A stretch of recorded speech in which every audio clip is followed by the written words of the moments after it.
Is that better? From Dan, can you guys hear me? There we go. Yeah. Yeah, hey Eric, now we Oh, can okay, hear perfect. Sorry about you. that. You have to repeat everything you said. I was talking to myself there. Anyway, welcome. Hello, Brianne, Ram, Philip, David, Jessica, Jenna. Yeah, that event number's not working for me. Is it not? Let me see. No, yeah. 96. Same. Oh, I'm sorry. Typo. 961387979. Ah. My bad. Let me clean up this job board or this question board. Let me clean up this question board here a little bit.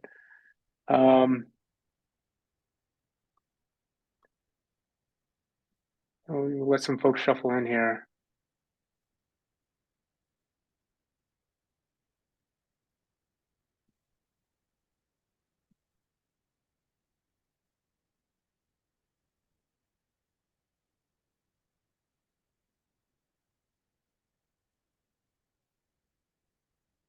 Okay.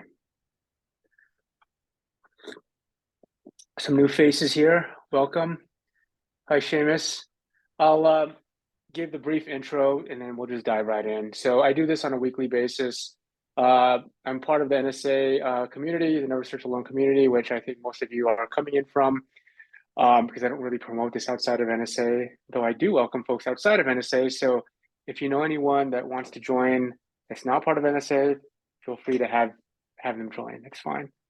I moderate two, well, it's sort of dwindling now because these folks have moved on, but I was moderating two JSCs. And anyway, I've been a recruiter now for the past 11 years, mostly for venture-backed startup and growth companies, executive down to senior level individual contributor, all across the board, finance, marketing, sales, accounting, engineering, design, product, what have you.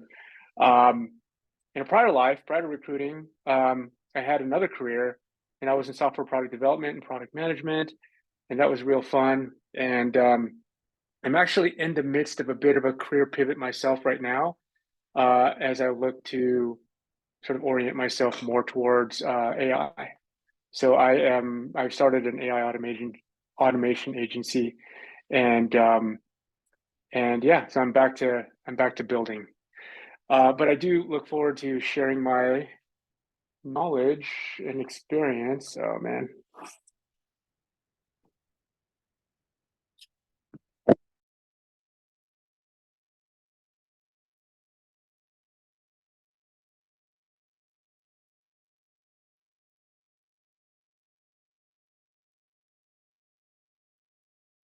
Yes. Testing. Yeah, we can hear you. Okay, perfect. Sorry about that. These AirPods have a mind of its own. Yeah. I'm here to share what I know about recruiting and sort of that whole process and mindset and psychology. And recruiting and sort of the hiring process is quite the black box. Um, as I've discovered working mostly in the NSA over the past 9 months, it's quite the black box for a lot of job seekers. And what I've noticed is that a little bit of information can go a long way in terms of helping job seekers sort of navigate, manage their time, their effort, their expectations, and really make the most of partnering with a recruiter. So that said, that's me. There's an online question board. If you are just joining us here, I'm going to post this once again into the Zoom chat along with the code. So, oh, sorry, that's the wrong code. 961387979. That's the code. So feel free to drop a question in there or just do it old school and unmute yourself and throw the question out there. Okay, so I'm just gonna go down this list and try to answer these questions and give some insight. And happy to entertain any nuance clarifications or whatnot. I try to make this kind of an open discussion because I think everybody here could sort of add their own insight, and I think that would be valuable for others as well. So, okay, let's jump in then. How do you recommend maintaining a relationship with a recruiter to be top of mind when a matching role opens up? How can we stay in touch without being a pest? And we answered this last week. But really, you want to build relationships with recruiters when you don't need them. Ideally, I know it can be a pain, and I know sometimes recruiters are looked at as sort of a necessary evil sometimes. And so, if you can develop a relationship with a recruiter, which I know you all can, try to do so. And yeah, uh, if someone doesn't meet all the necessary requirements for a role, what, if anything, would make them stand out to you? So, um, if somebody doesn't meet all the necessary requirements, which is actually quite often, right? Because a lot of times job descriptions are written such that they're almost like what they call a purple squirrel in recruiter speak, which is a candidate that doesn't exist because there is no, the market won't sustain what the requirements are looking for. And so, so that's often the case that most candidates don't meet all the requirements, as at least as expressly dictated on a job description. And so, what I look for in a LinkedIn profile or a resume, and again, the context here is most of the recruiting I've done has been for venture-backed startups. And so, if you're familiar with venture-backed startups, these are typically companies that are growing fairly quickly. And the problem that the company is dealing with today is not the same problem that they're going to be dealing with tomorrow. And so, typically, what these companies are looking for are maybe they bias less for skills and they bias more for aptitude, aptitude and culture fit. And that sometimes it's hard to put your finger on. And so, so yeah, that's what I look for. What I look for is I look for trajectory, I look for title progression, I look for why they left their last position or the previous position. Ideally, what I'm looking for is someone that's left to pursue something greater. Not that they're running away from something, but that they're leaving because they're pursuing something greater. And maybe they topped out for whatever reason at their current company. But that's typically the narrative the narrative pattern that I kind of look for. So, Eric, if I may, so like with all these Yeah. product manager roles that are requiring AI, or they even have like the product manager of AI title, I'm like wondering, are there even enough people in the universe who have both AI and product management experience? I have data product management, but within the confines mostly of like business intelligence, data wrangling. Yeah. You know, I worked on one AI project. I know I need to read a lot more about AI, but I just wonder, like, if I read enough about it, like, can I say, hey, hire me because I have the data PM part of this. I know the data wrangling side of this. I'm new to this AI space, but I'm educated on it. I don't know if they would be willing to give me a shot. I just feel like it's like the chicken and egg problem here. I tell you what,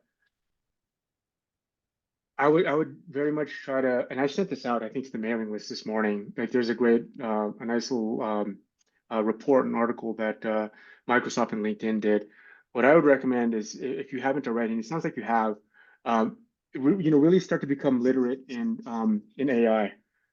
And that's where it's starting for a lot of companies is with the individual. And what we're seeing is this sort of bottom up pressure where team members are looking to, just play with AI and they're integrating it in their own personal productivity. And they're getting this sort of this bottom up approach with, a lot of more established organizations. And so I would highly suggest that. The other thing too is like,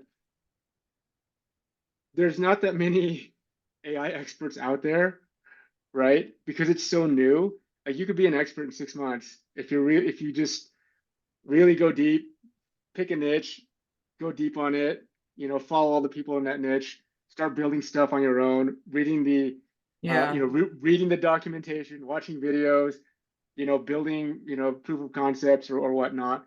And so that's another comment. The other comment is, the person that's interviewing you, um, a lot of times you might even bring more to the table in terms of your niche understanding of that AI tool or that AI use case. And so if you can demonstrate that you can teach them something about AI, that would be really compelling. Mm.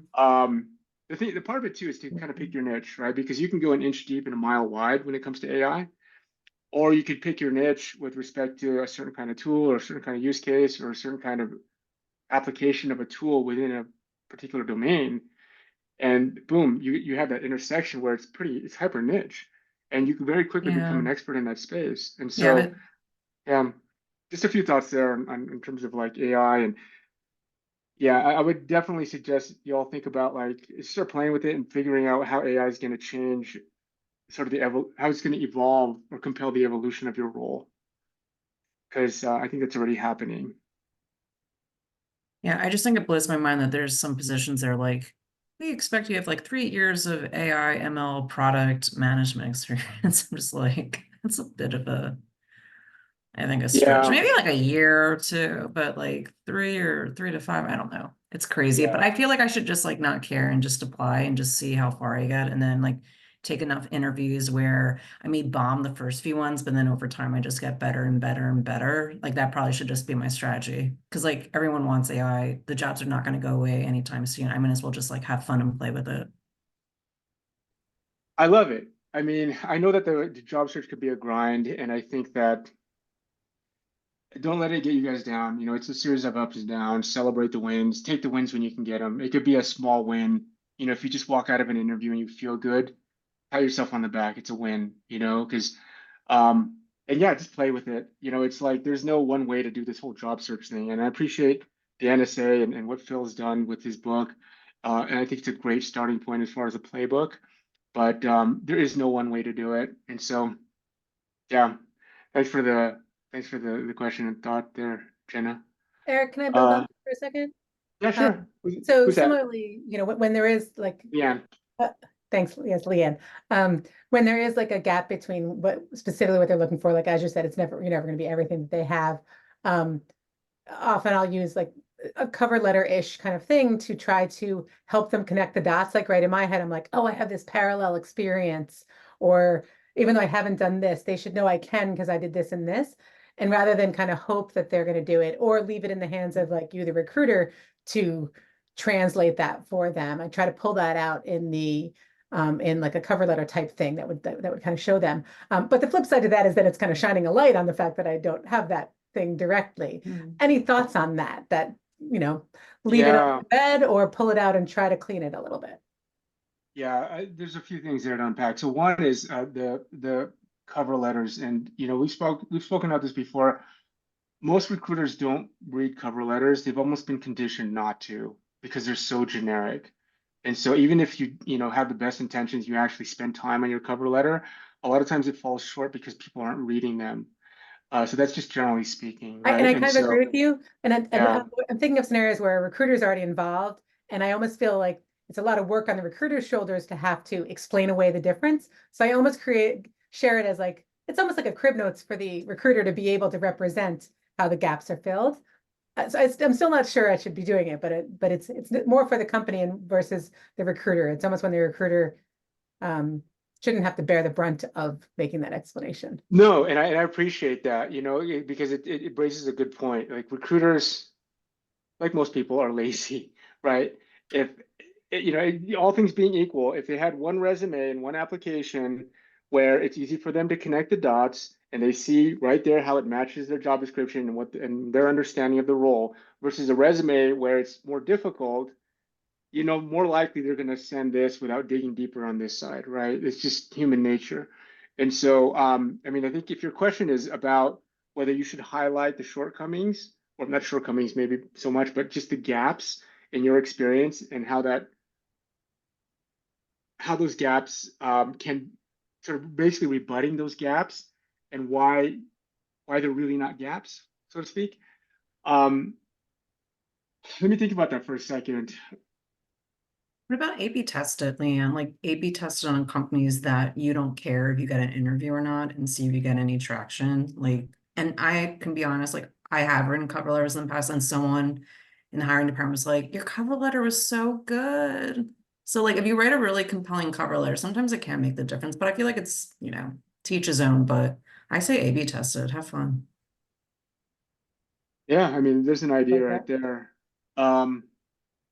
Yeah, I don't know that there's one silver bullet answer to that. I think the point is that like, you know, the recruiter is going to get to the shortcomings anyway, right? So I think to the extent that you can encapsulate and address any of those sort of questions, scratch your head kind of questions in advance, I think that would be helpful. So one example, right, is if I see a gap in a resume, automatically I'm going to have a question like, oh, I wonder what this person was doing. Like, were they traveling? Was it a family thing, a health thing? What was going on?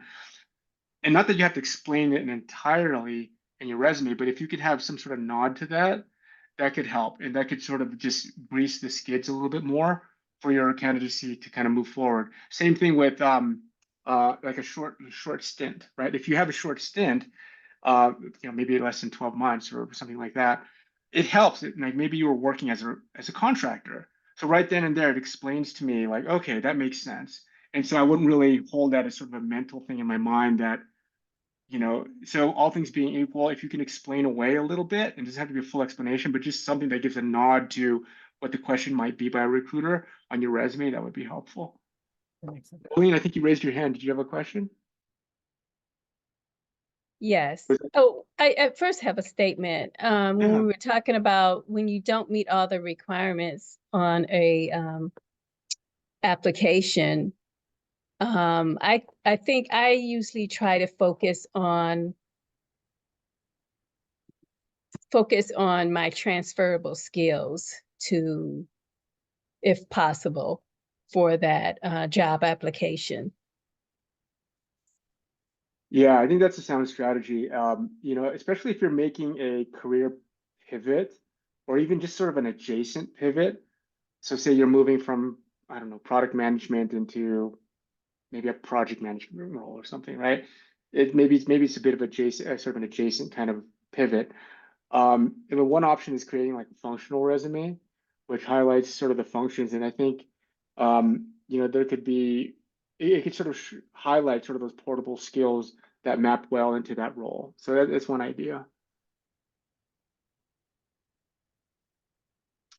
Um, I'm just gonna keep moving on some of these questions here. So feel free to chime in if you guys want me to if you have a hot question you want us to go over. Beyond resume and LinkedIn profile, what other resources do you consider when looking at someone for the first time? So there's a difference between sourcing, which is sort of a recruiter, whether it's an internal recruiter and an external recruiter going out to the talent market and let's say looking at LinkedIn profiles and trying to find somebody. There's a difference between that and then inbound, right? Inbound is, so you have people that are applying. And so when I'm taking inbound, I'm basically going through a stack of resumes or applications. And usually what I do is I look at a resume and then from there, I quickly go to look at the LinkedIn profile. And so beyond that, that's usually what I look at first. Now, if I'm recruiting for like a designer position, for example, or something that's more creative, usually from there, the next step would be to look at like a portfolio or a website or anything that's sort of indicative of work samples of work that they've done.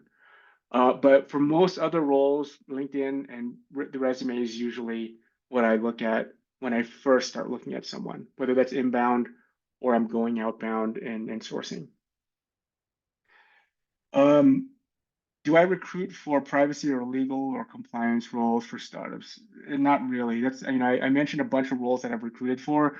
Legal, in-house counsel, few and far between with startups. Most startups outsource legal counsel. There's just usually not enough work for earlier stage startups. And so I don't have that much experience with recruiting for legal. What are general strategies for finding and connecting with recruiters? I think we answered this one last week. General strategies, maybe it's becoming generic at this point, but is to find a recruiter that is working in your region, working with sort of within your industry, and ideally working with the types, the levels that you're working at. So let's say if you're at the executive level or sub-executive level, or maybe individual contributor, you want to work with someone that sort of worked at that level. And then also with role, right? So if you're a product manager versus an engineer or a designer, there may be some specialization there when looking for a recruiter. The other thing too, when you're looking at a recruiter to work with, ideally you should work with somebody that's a little bit more senior. And the premise is that, ideally somebody more senior will have a clearer line of sight to the hiring manager. And so if you're working with a third-party recruiting agency, they may have, entry-level folks, mid-level folks, more senior-level folks. Usually entry-level folks for a third-party recruiter or an agency recruiter, they usually don't have line of sight to the hiring manager. And so they're working through either a senior recruiter or an account manager that has line of sight to the hiring manager. And so the problem with that is then you have layers and things can get lost in translation between the hiring manager and the person that you're talking to as a candidate. And so ideally, you're minimizing those layers. Ideally, you're working with a hiring manager, right? But unfortunately, hiring managers just usually don't have the cycles to recruit. Usually, that may be different for an earlier stage startup where they're doing it on their own. So hope that helps. Let's see, I got lost here. Hey, Eric, I just wanted to ask a question. Yeah, Josh, I see you. How are you? Hi. So I recently left my job and it just wasn't a great fit, and I wanted to kind of take a pause and reevaluate.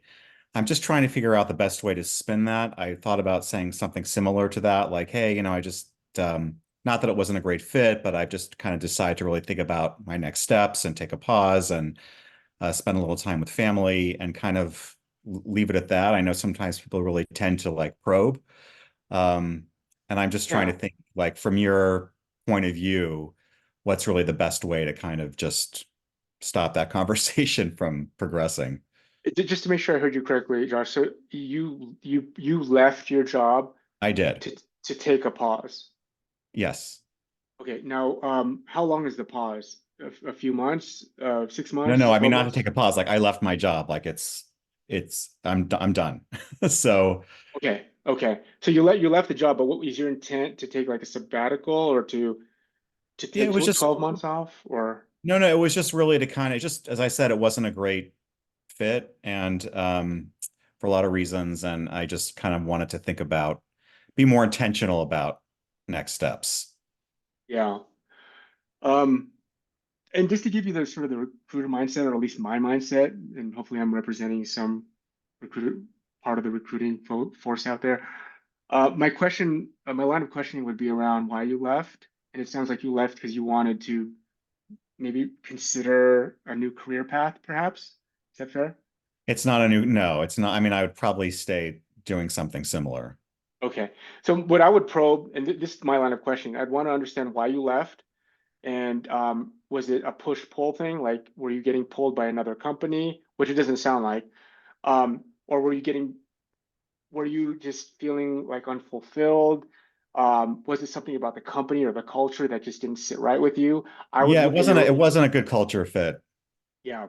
So that's the line of question that I would ask to try to understand kind of where you've been and what you liked and didn't like about that environment from a cultural perspective, from a role perspective, from a whatever, right? Trying to understand kind of where you've been and what doesn't fit for you, and now what fits for you, right? Where do you want to go? That's what I would try to understand. And it's always tough. Generally speaking, it's tougher to find a job when you don't have a job, even though you have more time to find a job. Right. When you have a job, you're working your job, and then part-time job is finding a job.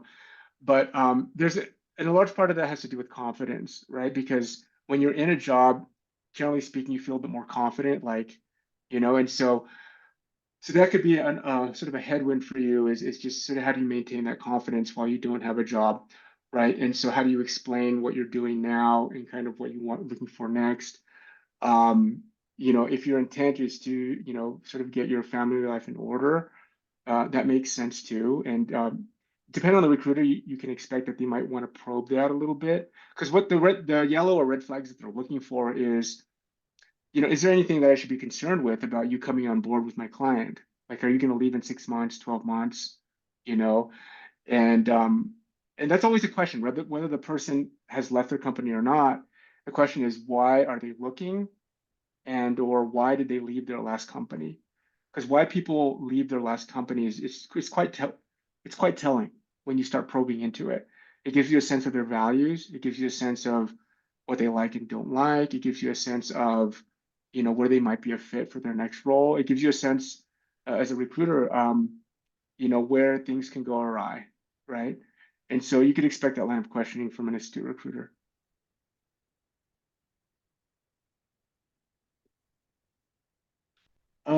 Is this call only open to NSHASC? No, it's not.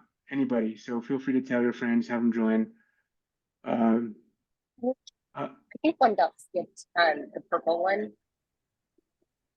Sorry, who was that? Sorry, Is this that is Brienne? Brienne. Yeah, Oh, hi, Brienne. Did I I skip just you? you did. It switched places after you already were on the general strategies one. So Okay. Is it a problem if the LinkedIn doesn't match the resume? For example, I am applying for 2 different types of jobs. LinkedIn is tailored to only one. Oh, that's a good question. So generally speaking, and I'll tell you what as a recruiter, what I look for. Like, I look for a resume to be much more hyper tailored to the job that I'm trying to fill. When I go to LinkedIn, what I expect is more of a holistic view of the person, right? And so I don't expect anyone's LinkedIn profile to be hyper personalized for my job, right, as a recruiter. So I think you can let loose a little bit in terms of the amount of personalization or customizations for a particular job that you're applying for. Now this is different, right? If you're trying to pivot, or if you're trying to apply for, I'm just throwing this out there, as a software engineer as well as a designer, right? Those are 2 different things. And so your LinkedIn profile ideally should be tailored for not necessarily one job description. Well, it shouldn't be tailored for a job description, but at least for, one career path. I would tailor your LinkedIn profile for a career path. Like, if you're a product manager, you probably want to highlight that in your LinkedIn profile, that your product, senior product, group product, at least as far as title progression and so forth, right?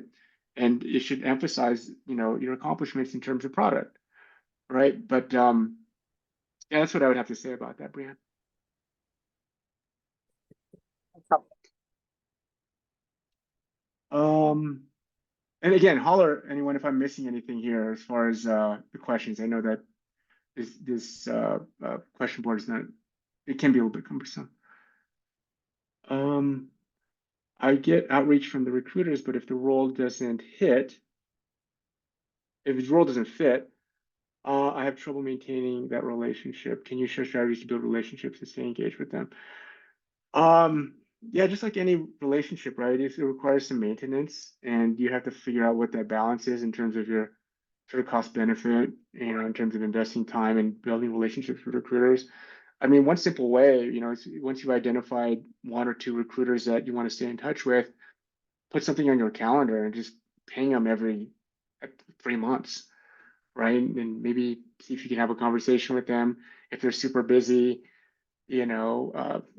shoot them an email and offer them something that might be of value to them, right? So a little bit of give and take. That's what I would recommend just in general for any relationship, right? You have to figure out what sort of that timing is and just kind of maintain the relationship. Do portfolios matter outside of art-based careers? I didn't think I needed it for. So it's a good question. I mean, nowadays, sort of the leverage is on the employer side because there's an abundance of great talent out there. So anything you could do to differentiate yourself among the pack, I think would be helpful. And to the extent that you have a portfolio that sort of showcases, some work samples, and helps give something concrete that you can show and tell as it relates to your narrative, I think that would be helpful. I've seen not a lot of people do this, but when I see people do this already in my mind, because they're the outlier, I remember them. So, demographic disability questions on job applications. Who sees this information, and does this affect the hiring process? That's a good question. So in my experience, there's a bunch of different ATS systems out there, and a lot of them are configurable based on, well, how you want to design the application process or the application, the interview sequencing process and all that, right? Scorecards. A lot of that is configurable, and depending on the company, they can configure that in any which way they want to do it. There may be some, what you might be referring to here is there may be some compliance questions that they might be compelled to ask. I don't have too much experience with demographic and disability questions on job applications. And if the question has to do with, should I answer these things and will it help or hinder my application? I don't know that it would or not. I can't say either way. Sorry, who asked this question? Yeah, not me, but I can chime in, Eric, on that. Sure, Ram. I think a lot of companies are expected to capture this information that they can report to the feds. Now, that said, I always wondered the very same thing. If somebody says, "Oh, I have a disability," a retired recruiter said, "Oh, no one in the company will have visibility. It will quietly go into some secure database and from there to the feds," which I think is a bunch of crap. Everything in the company is visible to anybody with proper privileges. My background is databases. I was an expert at that. I know all about that. So I think, I mean, whoever asked, right? They can go two ways. There is an option which says I decline to answer that, and you can choose that. Then they can't judge you one way or the other. You could be declining because you like to maintain your HIPAA privacy. It may not be related to you, but in general, that question is being asked by the very employer who could use it against you, right? It's a principal conflict if you are ever challenged on that. Now, I don't know if you say yes, I have a disability. I don't know. I honestly don't know. It may help you. Sometimes ethnicity may help. For example, about a month ago, here in Foster City, I go for a jog and I ran into a young lady from Kenya, Africa.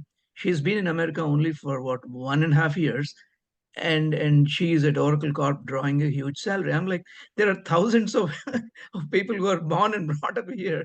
They don't have it. So I know Oracle. I'm an ex-Oracle guy. So they have to do some kind of color combination, their racial mix. Oh yeah, we are taking care of this, blah blah blah.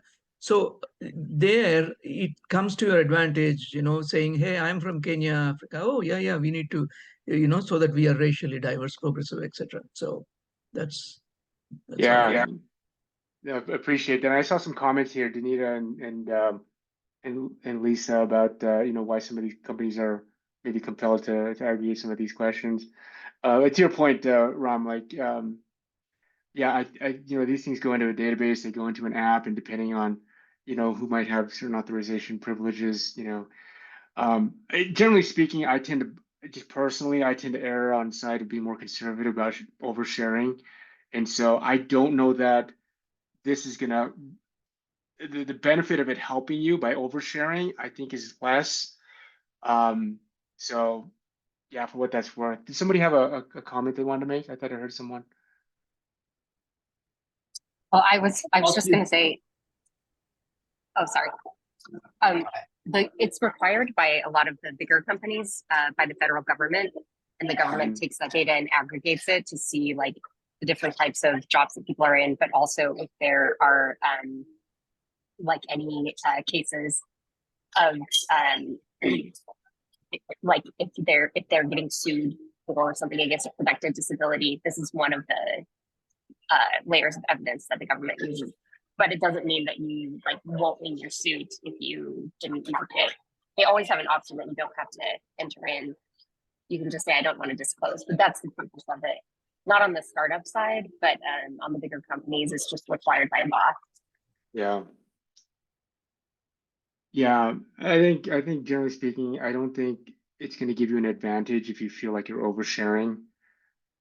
Yeah, at least from where I stand as far as a recruiter perspective. Let's see, we're about over time here. How did I get involved with the NSA community? I stumbled upon the book and then the website, and then I got involved. That's how I got involved. At first I was a job seeker, and then I determined that I wanted to sort of ride this AI wave. And so I just continued moderating and being involved in trying to help folks with with some of the insights that I have as far as recruiting. Is it worth the time to have a portfolio beyond what you have on your LinkedIn or resume? If you're not in an artsy space, yeah, we talked about this a second ago. I think it could be helpful, especially if a lot of people aren't doing it. Any other questions out there?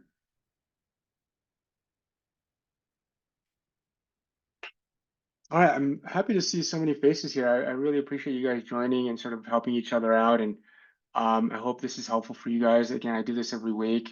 And I like to keep my finger on the pulse of what's going on out there. And I also like to use this as a platform to advocate for AI. And I'd love to kind of hear you guys' experience, maybe next week as well.